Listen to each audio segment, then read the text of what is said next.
What do you see when you look in the viewfinder or on the screen at the back of your camera? I suppose the answer to that question will depend on the type of photography that you're interested in.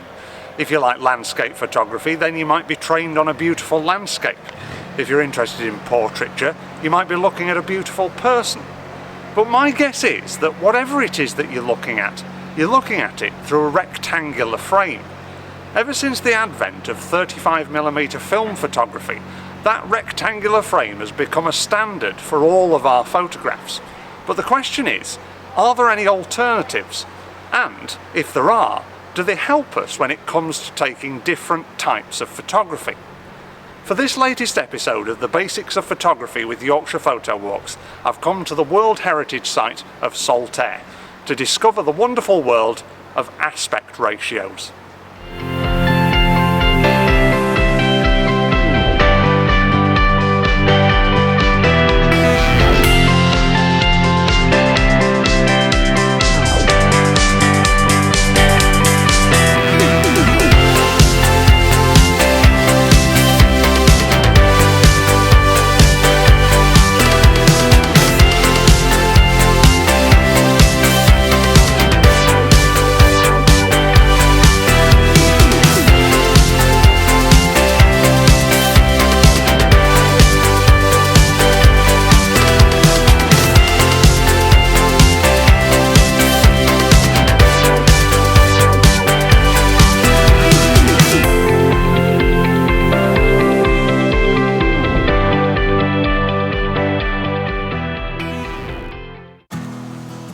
Saltaire is the product of one visionary man, Sir Titus Salt, who believed that a happy workforce was a productive workforce.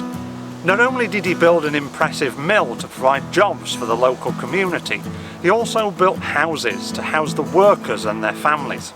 He didn't stop there, he also built recreational spaces to keep them happy in their downtime. Today the whir of the machinery in the mill may have died down, but Saltaire is now a hub for artisans, with the impressive mill building being converted into restaurants, cafes, shops and gallery space. I thought it'd be the perfect place to talk about the versatility of different frame shapes and aspect ratios.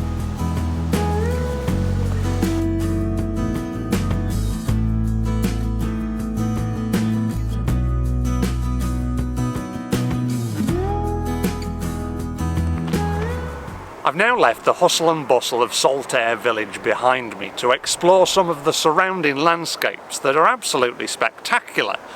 Having said that, you might still be able to see the looming mill building over my shoulder. It really does dominate the landscape around here.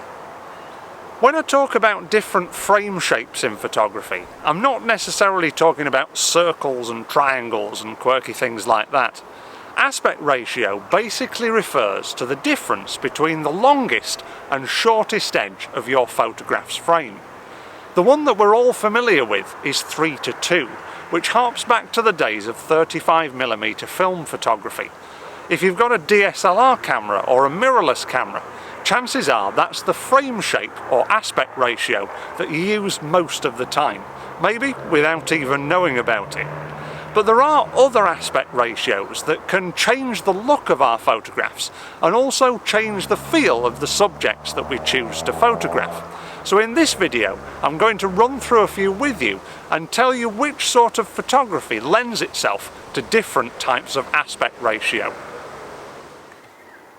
The first alternative aspect ratio that I'd like to discuss is 1:1, which is also known as square format photography. Square format photography has been around since the early days of the medium, but it hasn't been used quite as much as 3:2. It has, though, in its history had two heydays. The first was with Polaroid photographs, those amazing prints that just seem to miraculously appear in front of your eyes.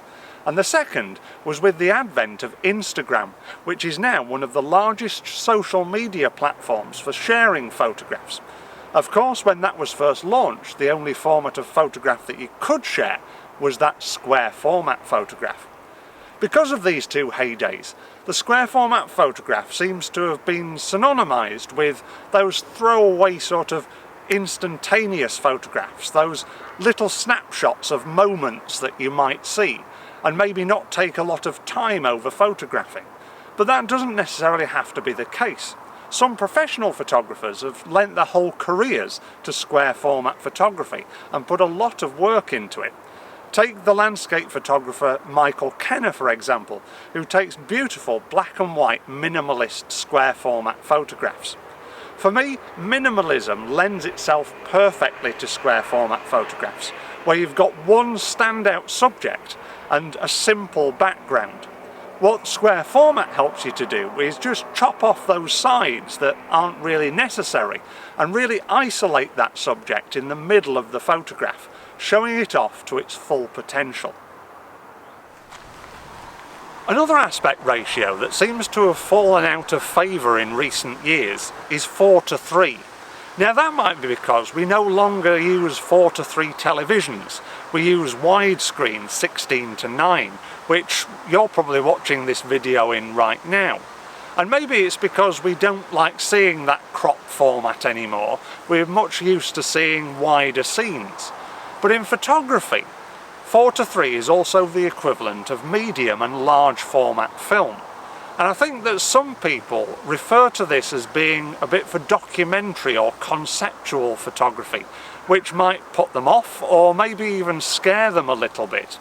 But whatever sort of photography you're interested in, 4:3 can be really useful.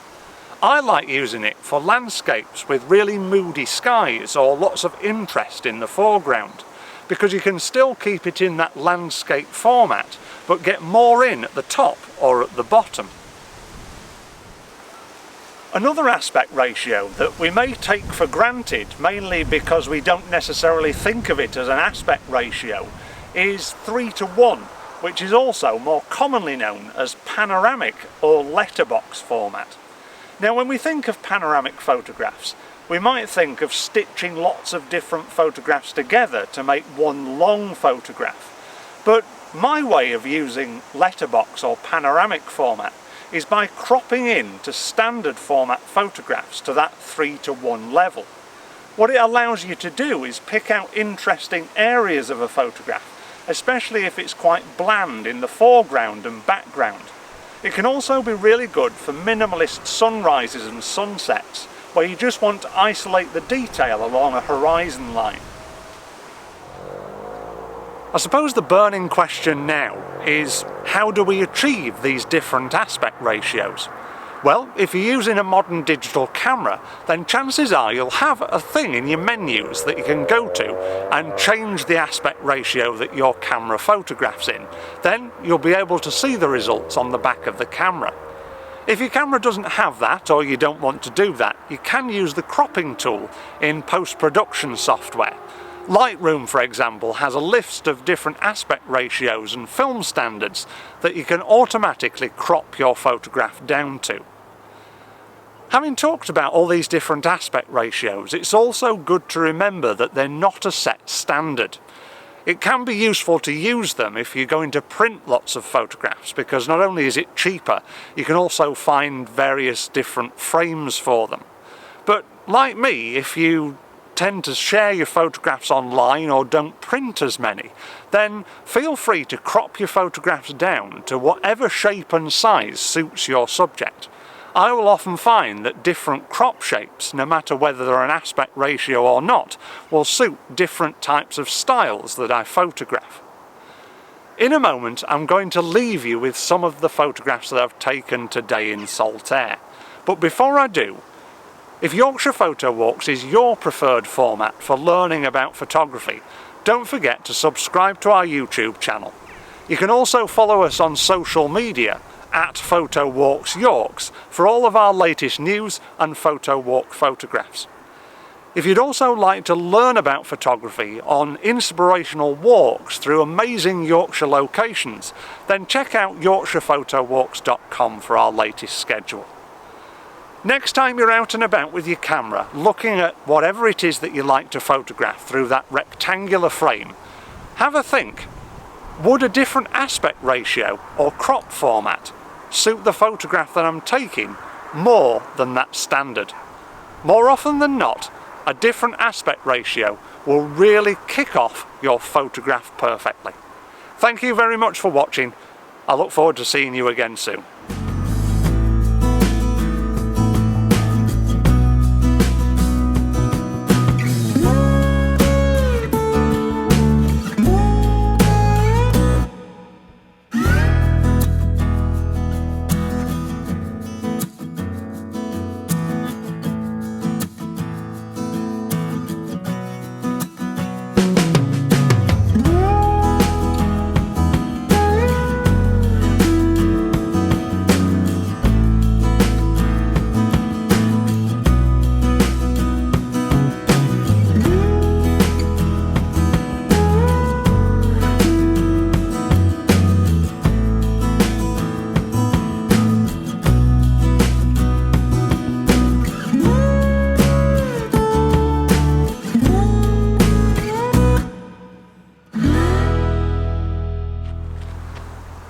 If you've been inspired by my location today, the wonderful World Heritage Site of Saltaire, then why not get involved in the Saltaire Photogrid Project? Running between May 2020 and May 2021, Yorkshire Photo Walks and Saltaire Inspired are looking for photographers of all different backgrounds, ages, sexes and abilities to document this amazing place from as many different perspectives as possible. I've included a link in the description of this video below to how you can get involved. You might even be able to see your photographs exhibited in the 2021 Saltaire Arts Trail. You could even give a few different aspect ratios a go.